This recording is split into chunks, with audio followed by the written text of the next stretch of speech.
What's up, everybody? It's Ryan coming at you. Wanted to talk today on what the goals of my life are and what the goals of young men and men in this world's life is, right? So I want to start off with what my goals in life are. I was journaling earlier this morning and to relate it to what I'm doing now with personal training, and I've been personal training for the past 5 years now. Started in 2016. Wow. So coming up on my 5th year anniversary coming up in June, and just really getting more in touch with why I'm doing what I'm doing and what my spiritual purpose is here on this earth. Why I became a personal trainer, why I make these videos, why I'm obsessed with reading books. I'm looking at a Tony Robbins book right now. If I could grab the camera, I don't want to mess with the camera angle, but it's literally, I don't have a tripod. I have a toolbox, I have a Tony Robbins money book, I have this like box for that a light came in, and I have my wireless modem box, and then a foam yoga block. Why do I do these things? Why do I read books like that? Why am I obsessed with getting better? Number one, I think that's been instilled in me, whether it's my environment, whether it's my biology, whether it's God, whether it's all three. If it is all three, awesome, I'm so blessed. I'm just obsessed with it. I'm obsessed with self-growth. I'm obsessed with growth for the sake of giving to others, growth for the sake of others, including yourself. Life is so much more full, so much more rich, so much more juicy, so much more exciting and awesome and exciting and fantastic when you grow for the sake of others and you can give to others. So I was journaling about that this morning and 1,000 other times in my life, and really got more in touch with what is my spiritual mission, what excites me about, how can I get excited. And one thing I've definitely noticed that whenever I think back to whenever I started to realize that I had a choice in life to decide what I want to do, to decide what my purpose was, rather than feeling or doing or exacting or living how I felt life was making me or what I felt life was giving me. Meaning back then in high school, I was just kind of grew up in a really nice neighborhood, which I'm thankful for. It's called Stonebridge in McKinney, Texas, Stonebridge Ranch. And, kids driving golf carts and whatnot. And, I had access to very high schooling. I had access to food all the time. I lived in a nice house, got clothes. Thankfully, both my parents grew up in other countries. It's a little bit different. They had some little different ways of doing things, and I feel like they raised me insurmountably well, and I'm extremely and always thankful for that. Now my mind state back then in early high school was just, I was a product of my environment, meaning high school, whatever, social media. I just wasn't that confident. I didn't feel like I belonged, nor do I still feel that way. What I mean by that is like normal or average, which is I'm so happy I'm not, nor do I ever want to be. It actually excites me more and gives me more joy because you meet the non-average people, the different people, right? Uncommon, it's stealing a quote from David Goggins, being uncommon amongst uncommon people. That's something that's beautiful. So anyways, in high school, I felt just not in control, right? I was raised Christian. I went to these high schools, I played football, I ran track, I did what a lot of other people did, right? I went to the same churches, I believed what they believed, I talked how they talked, I looked at what they looked at, I watched what they watched, I wore what they wore. Not that any of those things are bad, some of them are actually better than others, such as the religious aspect, right? But I did not feel like I had any self-control. I didn't know who I was. I was just someone that kind of followed, something that fit in, right? I wasn't a person. I was a block in a square block, a square in a square peg, right? There's no individuality, there's no creativeness, there's no roundedness, there's no different offsets of shape when you're just trying to be like everybody else. And now to bring that into full spectrum, right around sophomore year, a lot of things happened. One of them was my friend Spencer Gregory introduced me to the book called The Alchemist. He had a mentor that I think was ex-college football player, collegiate football player. And I read that book and started getting into meditation anyways. It was a culmination of meditation, a little bit of psychedelics, going into like weed and other stuff and mushrooms and whatnot. But meditation, reading those books, and just Tony Robbins, Les Brown. My parents were bringing me to church still, right? All these things and a lot of the hardship, quite frankly, brought me into a cocoon stage, a metamorphosis, where I had to face what was going on in my life, but I faced it with all this armor that I was putting on and all this stuff that I was putting in my backpack that allowed me to be more of an adventurer, more of a knowledge-based warrior in that hardship in my life, right? I had the meditation, I had the reading, I had the out-of-body experiences with meditation, with trying different things, different substances, plant substances, and then really just allowing myself to grow, right? So this is where it all started sophomore year, and podcasts even too. That was like right on the cusp of when podcasts were getting popular.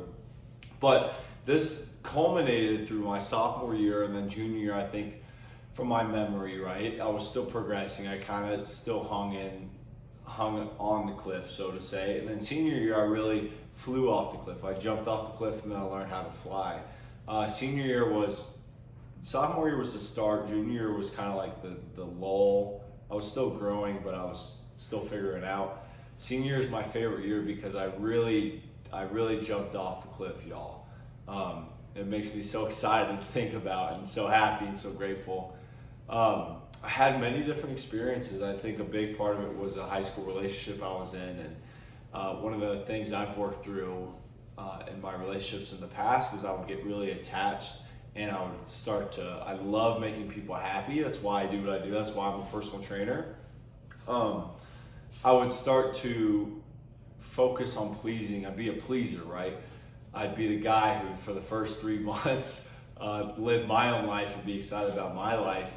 But then after 3 months, I was living their life. I was living in their life, right? I wanted to just please, please, please, please. And it came from a place of genuine love and curiosity and grace. I wanted to care for someone, but I wasn't caring for myself anymore.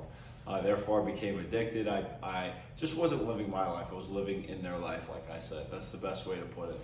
So anyways, went through tons of learning curves, learning experience in that regard, that realm. And it happened sophomore year, and actually happened with the same person, the same girl, my senior year, I believe. I was dating her during my senior year, but I had worked on a lot of things.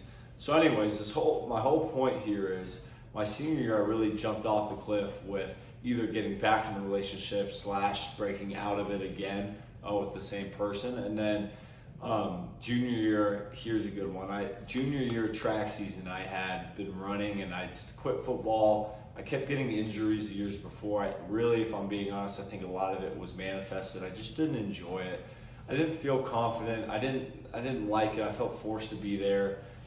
I gained a lot from the workouts. I'm so glad I always was in a sport, because working out, exercising daily, consistency, especially as a young kid, and doing it with your friends, I feel builds a measurable fortitude, and it builds a measurable strength that lasts your whole life, not just physically, but mentally as well, even spiritually, emotionally, right?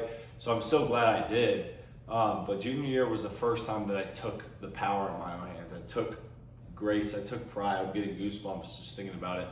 And I put it here for the first time ever in my life with sports. I always played sports for someone else, whether it was my brother or my dad beforehand. This was the first time junior year where I wanted to be there. I was playing a sport. I was running track. I went to a high school where we went to state pretty much every year in 4x4, at least one district for sure. Like, we were really good, one area, whatever the spectrum is, the culmination or the way it goes. And so I went to a really good track high school, which was awesome. The workouts were hard as hell. I remember that for sure, which was a builder. And junior year, I started taking pride in it, and I set goals where I was like, I'm gonna be on the 4x4. I'm tired of sitting on the fucking sideline. I'm tired of sitting on the side. I'm tired of not doing shit. Like, I'm going to do something. I'm going to set a goal, and I'm going to make it happen, because I've never done so before, and this is going to be the year where I do it, where I live who I need to be. I live who I am going to be. I'm going to feel strong. I'm going to be strong. I'm going to make it happen. I'm going to become who I say I'm going to become. And that was the power, that was the strength that I was feeling. That's what I was going to do. That's what I did. That's what I was going to do. And then, one time during practice, it was an optional practice I was throwing because I was in love with it. Nothing wrong with that. I was running the curve or running the straightaway, entering a curve. I literally picture it. I can picture it right now like it's happening right now or it happened yesterday. And I felt something go on my left hip and like my adductors and on the inside of my hip. And it was like just a twinge, like a sharp thing, and I felt something off, and I remember I was running and I kneeled down, and right away I just knew. I felt like this was such a pivotal point in my life where I knew I wasn't going to be able to run that season just based on how that felt. I think I told you I had dealt with injuries before. And this was one where I was like, that did not feel good. Well, I know I'm not going to be able to run. Like, it hit me right then. I was like, what do I do now? And I remember I kneeled down and I sat there and thought, and the people were running past me. I think a couple of them looked back like, you good? Whatever. Because I had gotten close with them at this point. This was like the top guys on the team. And I remember it was like, okay, this has happened. What do I need to make this mean, right? Whether I made it mean I can't run again this season or whether I made it mean like I knew it wasn't a healthy thing, right? I wasn't going to be able to run tomorrow, I guess I should say, or the next week. But it was like, okay, what do I do with this? Am I going to let this defeat me? Am I going to let this break me? Or am I going to let this carry me on? Am I going to let this make me stronger? Am I going to become stronger because of this? Am I going to beat this? Am I going to move through it? Am I going to use this for me? And that day, in that moment, I remember I truly decided for the first time ever, I said, no matter what happens, I'm going to use this to become stronger.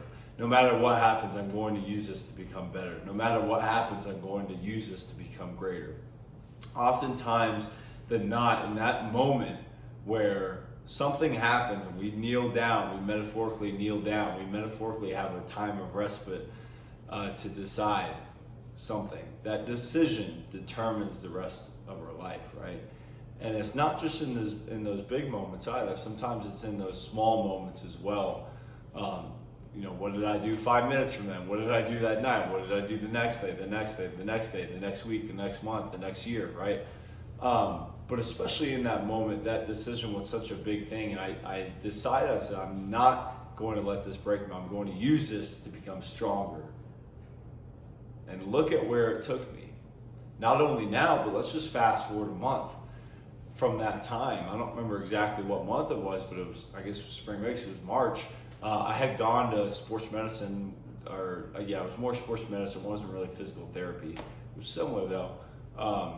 Every morning, I remember back then, this was early as hell. I woke up, whatever time it was, and got there at 6 or 6:30, whatever time it was, and I did that every single day, nonstop. Now, I had gone to sports medicine before for football and stuff. I remember I had something with my lower back, but this was the first time that I committed to it. I didn't go because someone told me to go. I didn't go because I had to. I went because I wanted to go, and I woke up because I wanted to wake up. And every time I was there, man, I can picture it right now. I don't care if it was sunny. I don't care if it was rainy. I don't care if it was snowy. It doesn't snow in Texas. Every morning, whenever I pulled up, it was a beautiful sunrise. The clouds were out. The sky was blue. Even if it was raining, it didn't matter. The sky was blue in my mind, right? It was a beautiful morning every morning. And I walked in there and I learned. I put my headphones in. I remember I'd listen to podcasts. I freaking did all the exercises I needed to do. I committed myself to making myself better.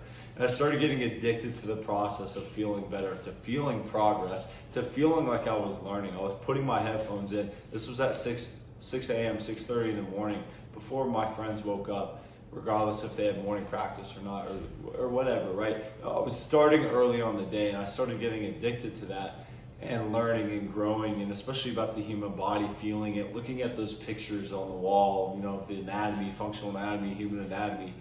And that was the start of it all, right? So what I started doing then was, after I started getting addicted to the progress, I'd say, you know what, like I enjoy this. I enjoy learning about the body. I enjoy putting headphones in, whether it was music or not at that time, but I enjoy just feeling myself, feeling like I'm investing time in myself and growing, becoming better, faster, stronger, more knowledgeable, more excited, more powerful, more strong. And I started working out after school, and I remember this was back when I couldn't run, so I actually started going to the gym. I had gone to the gym before since really freshman, sophomore year. I think that's like whenever I got a membership. And I had worked at a gym before. I worked in the front desk for a while. This would have been my either freshman year, summer, so going into sophomore year, or sophomore year going into junior year. I know all of junior year I worked in the daycare. So I worked front desk in daycare. I eventually became a personal trainer. That's where I started there. That's a whole nother story, which I loved. I had some great mentors there, and I got introduced into how to make sales. I worked the front desk a lot. I was kind of the guy there, and then I got mentored by some of the salespeople there, some of the personal trainers. So anyways, I started working on my own, and I went to that gym daily and daily and daily and daily and daily and daily and daily and daily. And by that I mentioned daily, I went there every day. Regardless if it was every day or not, I don't know. I might have missed a couple days, but I went there a lot and consistently, no matter how I felt. And I started getting addicted to the progress again, addicted to the fact that it could be 6 p.m., 7:30 p.m., and I'm gonna make it to the freaking gym today, because regardless of what I do there, I don't care if I'm there for 30 minutes. I just ride the bike. I'm there, and I made it there, and I get to still grow. Put my headphones in, focus, meditate while I'm lifting, while I'm doing the set. I love what Arnold used to say. Actually, I definitely apply this, where he talks about doing the curls, to pass exhaustion. It's kind of like coming or whatever, ejaculate, whatever word he used.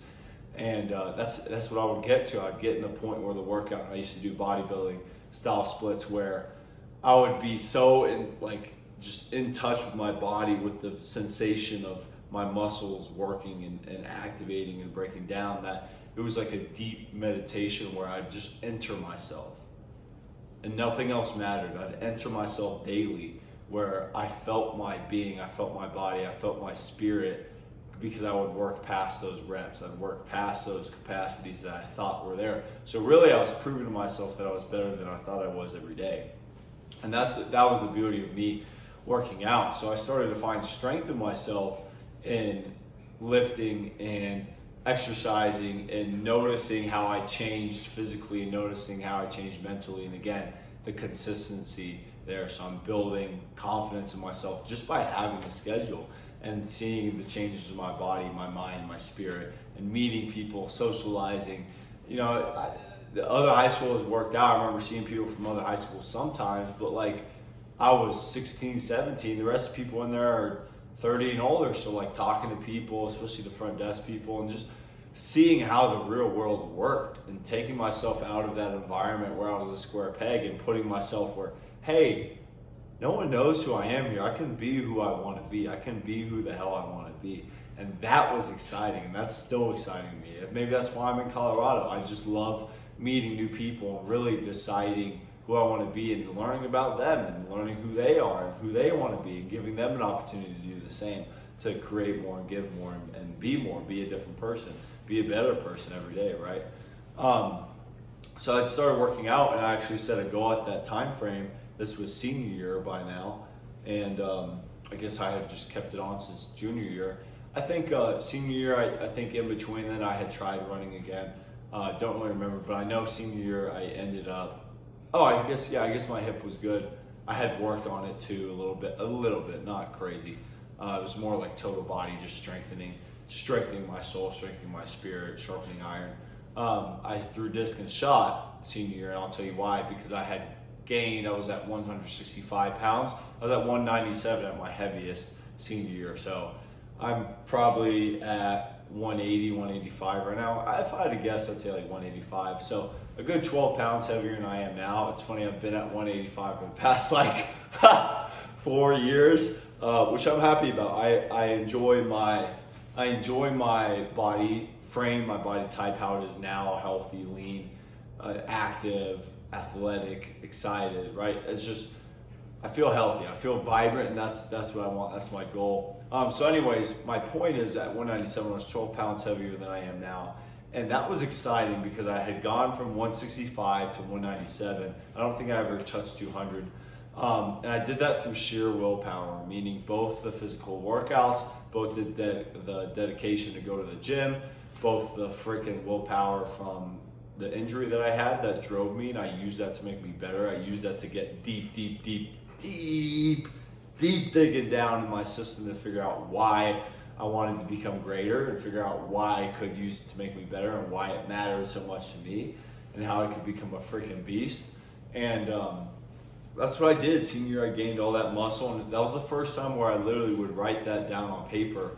And I remember I went in increments of 5, I believe, and me and all my friends were trying to get big, get yoked, get swole in high school. That was the thing to do. I actually watched Elliot Holst. If you know Elliot Holst, shout out to you, and many other people like Big Brandon Carter, Greg Kino Body, Greg O'Gallagher, and a couple other people. There are so many out there that I used to watch. There's one guy I'm thinking of, I can't think of his name, but anyways, he always says "ho ready." You want to get ho ready. But anyways, I literally committed myself to it. I guess that's my point there. I'd watch people on YouTube that had done it before, that had gained weight or that had helped people gain weight, meaning muscle, especially young men. And I had did it myself, right? I had written it on paper. I had said, I'm going to get to 195. I want to get to 195. And I freaking did it. I want to gain 30 pounds of muscle. And I did it. Like I had set a goal and I had made it happen. Like I said, I counted in increments of 5. I made it into bite-sized pieces going from 165 to 195. That is 30 pounds of weight / majority muscle that I put on in one summer, essentially. I remember if it was 4 months, cool. If it was a little over, cool. But my memory is that I did it in 3 months, right? I did it in one summer by just freaking committing myself. And I do remember feeling the immense gratitude and fulfillment and just surrealness and like, wow, shock, and not necessarily shock, but like just power and proud and confidence from knowing that I did that. I set that goal and I made it happen. I wrote something down and I made it true. And feeling the power in that, and again, going back to how I opened, the choice, that I had a choice to change who I was. Like I had the power. God gives us the power to change who we are. Like I'm getting goosebumps, man. Like with this pen that you can hold in your hand, you can write down on paper, I want to be strong, fit, powerful in all areas of life. I want to have lasting, exciting relationships. I want to have a vibrant, fun lifestyle of physical activity. I want to have a fun nutritional lifestyle. I want to have a deep spiritual connection to my Creator. I want to have a exciting, fulfilling, joyful family and relationship life. Period. You can write that down and make that happen, right? It's a matter of step by step, and it's a matter of how. It's not a matter of what. You can decide any what. Then it comes down to how, right? Or the why. Why do you want it? I guess I should say after. But anyways, my point is that you can write down, you can decide who you want to become, and you can make it happen. That is possible. If you're watching this right now and you feel stuck, you feel like you're deep down, you're trying to be someone who you're not. You're part of something you don't want to be part of. You watch something that you don't really care about deep down just to feel like you're a part of something, just to feel normal. You feel like you're kind of addicted or committed to social media and posting a certain way or posting a certain thing, saying a certain thing, looking a certain way, even though you don't know if that's the real way of doing things. If you're in a position and you feel like you just don't know if you're living your true life, then I'm speaking to you right now. Then you might need to hear this. I might be speaking to you right now where you can literally decide who you want to be. And I am proof, and I'm not the only one. There's many people that have done it before me, that you can decide who you want to become, and it's possible. And that millions of other people, it's not just me, I'm nothing special in this regard, that you can decide who you want to be and make it happen. And you can prove to yourself that you are special, that you can do it, that you can decide who you want to be, you can change who you want to be. You have a choice. And I feel like that's such a powerful action, a powerful step that we can all take, a powerful decision in our life that can change your life forever. If you've watched my last videos, you know the saying that I stole from Tony Robbins, where if you have a boat on water going straight and in a year it just goes straight, you're going to end up at this point. But if you have that same boat and you change even just 1 degree at the beginning of the year, you're going to end up in a completely different place at the end of the year, at the end of 2 years, at the end of 5 years, at the end of a decade, at the end of a lifetime, at the end of a century, at the end of a week, right? At the end of a day even. Think about one decision and how that can change the course of your life. Make the decision now. What decision are you going to make? Why does it matter to you? How are you going to do it? Do it in that order. What is your outcome? What do you want to happen? Who do you want to become? Who excites you? What idea excites you to become that person, right? Who is exciting for you to become? Who is adventurous for you to become? Who is fulfilling for you to become? Now, why is that fulfilling? Why is that a must? Why is that exciting? Why is that something you have to do now? Why does it matter to you? Why is it important? And then finally, what do I have to do now to do it? Or what do I get to do now to do it? What do I get to believe now to do it? What do I get to say to myself now to do it? What is simple, actionable, efficient steps that I can do now to achieve this, to do it? Right? Those are the questions that we need to start asking ourselves, as anybody, as a woman too, but as men. That's who I'm primarily speaking to, but it's definitely women too. These are the type of questions that we need to ask ourselves now to make things happen. These are the type of questions that I ask myself in that regard, in that experience of my life, to transform who I was. Finally, what I'll end with is, after improving who I was physically, mentally, spiritually, emotionally, and having a tons of helps along the way, YouTube videos, books, podcasts, dad, friends, mom, brother. I learned from my brother a lot through what he did, and other mentors, other role models, experience, environment to a degree. I guess I should say how I used my environment, resourcefulness, because we're not a straight product of our environment. We can always change who we are. The final thing I'll end with is my senior year. One thing that tapped me very deeply spiritually was, again, I had transformed who I was. I started to really veer away from the crowd. I wasn't being part of the crowd anymore. I was being myself. I started posting on Instagram things about joy, things about giving, things about spirituality. And I remember even then some of my friends started looking at me differently. The group started looking at me differently, and some of my real friends started appreciating me more and growing with me more. And that was a beautiful experience in and of itself there. But I had started veering into myself, veering into my path, off the beaten path and into my path. And that was such a beautiful experience. And one experience that comes up now is the one of giving, the one of contributing, the one of being more than yourself. Now, how do we do that? How do we be more than ourselves? We be more than ourselves by giving to others than ourselves.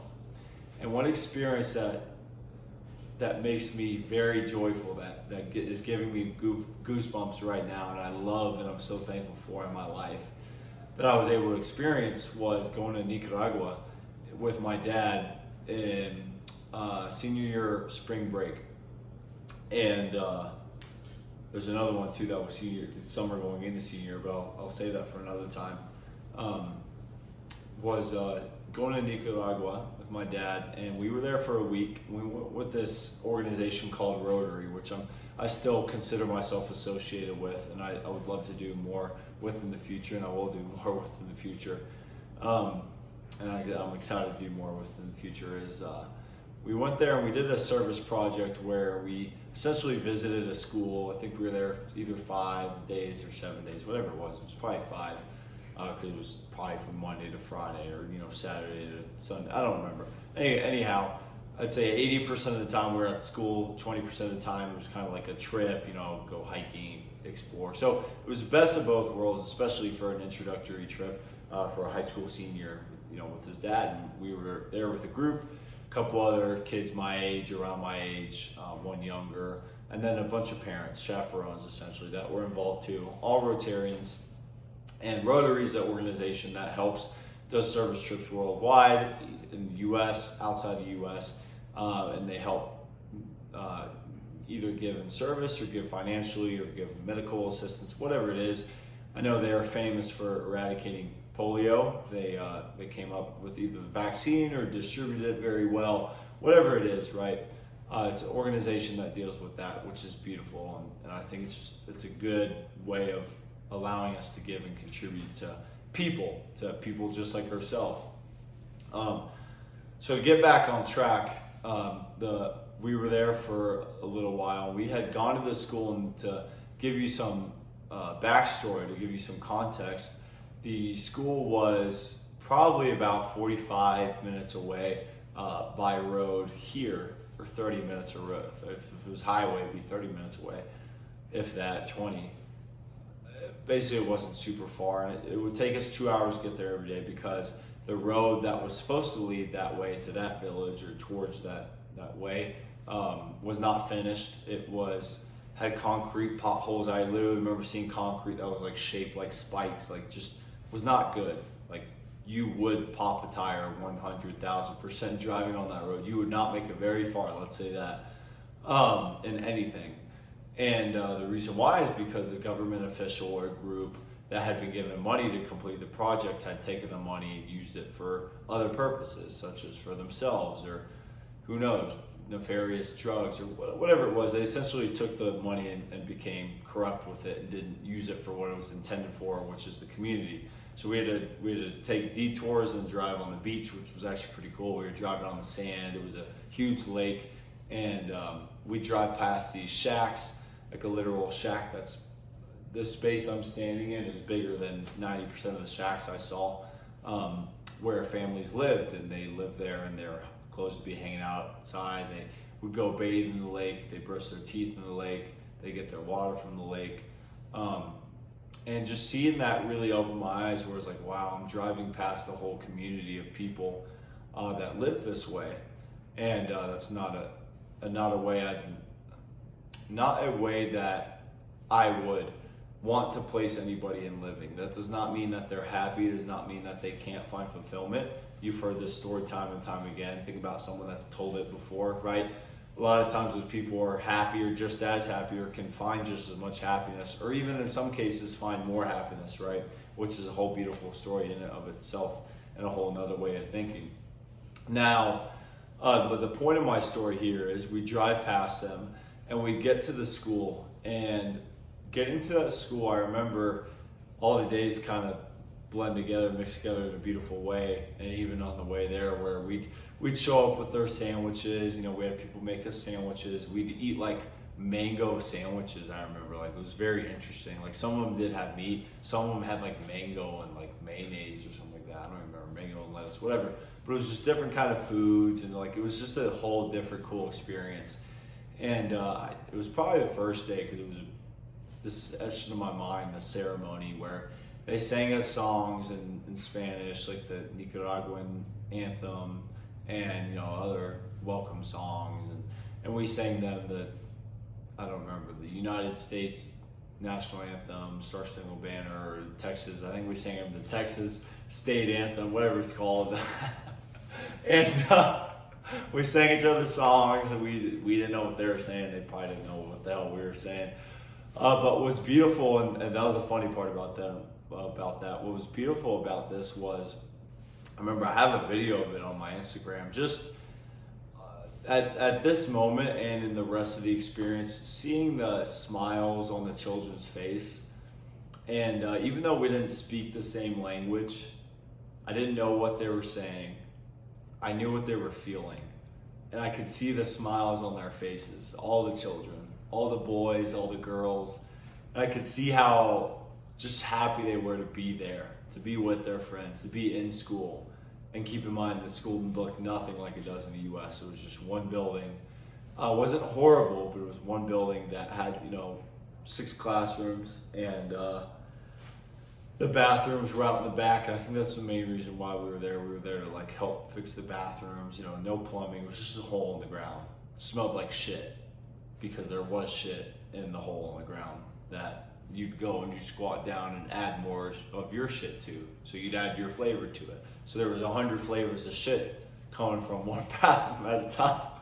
There's 3 stalls for 300 kids, 200 kids. Probably more like 300 kids. There's only like 3 or 4 stalls. And we cleaned those out, and there were stones in the yard, and we essentially moved stones. It was actually pretty funny and interesting. I think we were supposed to be there to like build like a water tower, like something for their water. But essentially the materials hadn't arrived yet, or the planning was a little bit off. So we went there with a plan, but the plan got taken away from us. We didn't really know what to do. So we just kind of did things around the schoolyard, which for better or for worse, we still did something, right? I remember we still did something. That's the point. And we actually, here's something funny. What's the most popular sport in Nicaragua? I like to say. Is it baseball? It's kind of popular. You might see some people in the majors. Football? Hell no, not American football. That's what I mean. Soccer? Yeah. Is it basketball? When's the last time you've seen a professional Nicaraguan basketball player? There might be one in the league. I don't know. Maybe that moved here way beforehand, but we built them. So do you think we built them soccer goals? No, we built them basketball hoops. And I think they had already had basketball hoops. I think we replaced the backboard. I think that's what we did. I remember painting it with this blue paint, and man, that sun was so hot. I've never been burned that bad, and it was on the back of my neck. I remember the back of my neck was chafed, peeling and hurting for like 5 days straight after leaving. It was like burnt, like I can feel it right now, like it was burnt, because that sun was so strong, especially bent over painting that thing just all day. And my point is even with building them a basketball goal, because their favorite sport is definitely not basketball, even with just moving boulders and stones out of the yard and cleaning the toilets, I feel was a very beneficial thing. And we were there in presence. I was gifted the experience to share with them joy, to share with them laughter, to share with them running and exercising, to share with them moving our bodies, to share with them connecting without speaking the same language, and speaking the same language of smiling and joy and laughter was such a beautiful experience in my life, was such a molding experience in my life, such a founding, such a making experience in my life, because I was gifted the experience to be able to connect with them in that language of laughter, in that language of joy, in that language of grace, where I'd be chasing them around the schoolyard and they'd be chasing me, and we'd be running and laughing, and just having so much fun, and seeing how those people lived, meaning that they lived with joy, they lived with grace, they lived with the fact that not knowing that my street being paved is something that they don't have access to, because the streets that they have don't get finished because people steal the money. And the food that I eat, that I have in my crock pot right now, is something that is, I should say, easier to get, probably more nutritious, and more access to more types of nutrition, I should say, and way easier to make, that I don't have to spend 3 hours a day or 5 hours a day going and getting the food, or planting the food, reaping the food, preparing the food, cooking the food, where I can do it all in 30 or 45 minutes in my crock pot and feed myself for a week. They lived with such grace, with such joy, with such just authenticity of happiness, and that was something that showed me that I took for granted, number one, and number two, that there was so much more to life, and there was so much more beauty to life. And one of the most beautiful experiences in my life was, and to this day, still that, where I could see the smiles on their faces, and not only from just being happy, but from me being there, showing them that someone cared, showing them that there are people in this world that love to help. And really, I built them a fucking basketball goal. They built me an everlasting memory, an everlasting experience in my heart, in my body, in my soul, that showed me the power of human connection, showed me the power of what we are here to do. I mentioned young men earlier. This goes out to everybody. We are here to grow ourselves, to grow others. And that showed me the ultimate. If I'm still talking about it and still getting emotional about it now, 4 or 5 years later, then that's something that's so powerful in your life and something that's so worth it. Ask yourself, why am I here? Why am I doing this? Why am I wanting to grow? What would it feel like to grow immensely, become greater, and then use that experience, use that strength, use that gift to give to someone else? And that's why I'm making this video here today. I can speak from my high school experience, which is just one of many. I can speak from my experience of going and helping people in Nicaragua, one of my service experiences, one of my few, which I'd love to make more of, and that's going to be a goal of mine. That's a goal of mine. And just ask yourself, what am I waiting for?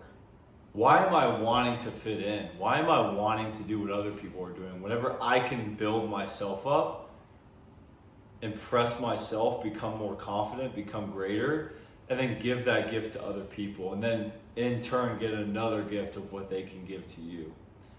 And that is the power of becoming more than yourself and giving more than yourself. Right? I've heard many people say, Tony Robbins says this, the secret to living is giving. The more you give, the more you receive. The more you give, the more you enjoy. Think about a time when you've been really down and then you smile at someone or you ask how someone's day is and you feel greater and you feel more positive after asking how their day is. Think about someone who asked how your day is and they really mean it and they smile at you. Think about how that makes you feel. Think about how much they gave to you.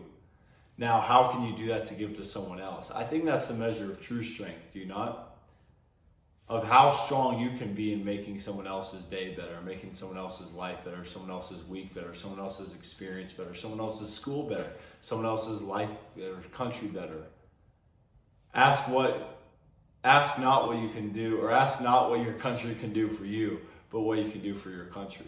Right? Whatever format it is, I actually love that quote. I think that's beautiful and amazing by John F. Kennedy.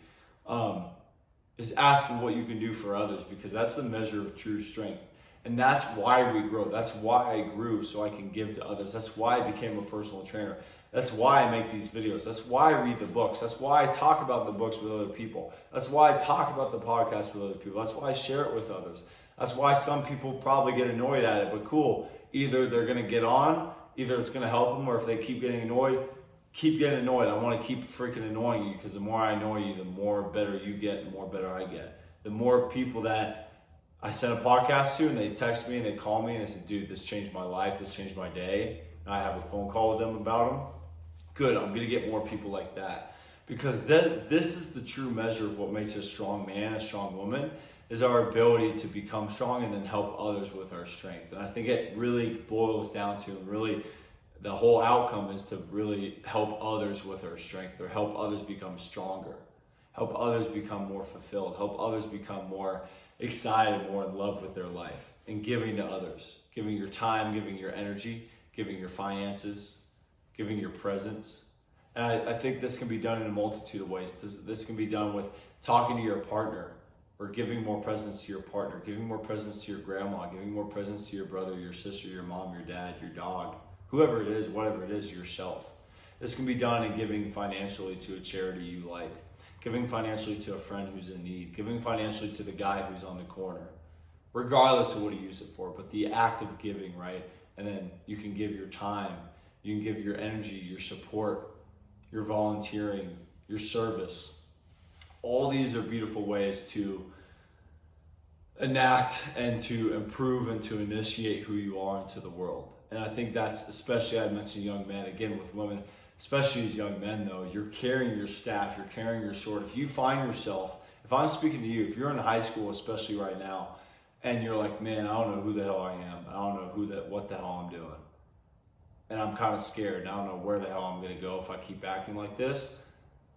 Take your freaking staff. Take your freaking sword. Pound your chest. My friends used to make fun of me. I literally used to do that in school. I'd be eating my 6 sandwiches a day. I'd be like, let's go. And I'd hype myself up. You need to take that. Decide who the fuck you need to be. Go journal to yourself. Ask yourself this question right now. If you're watching, close your eyes, drop your phone, drop whatever else you're doing.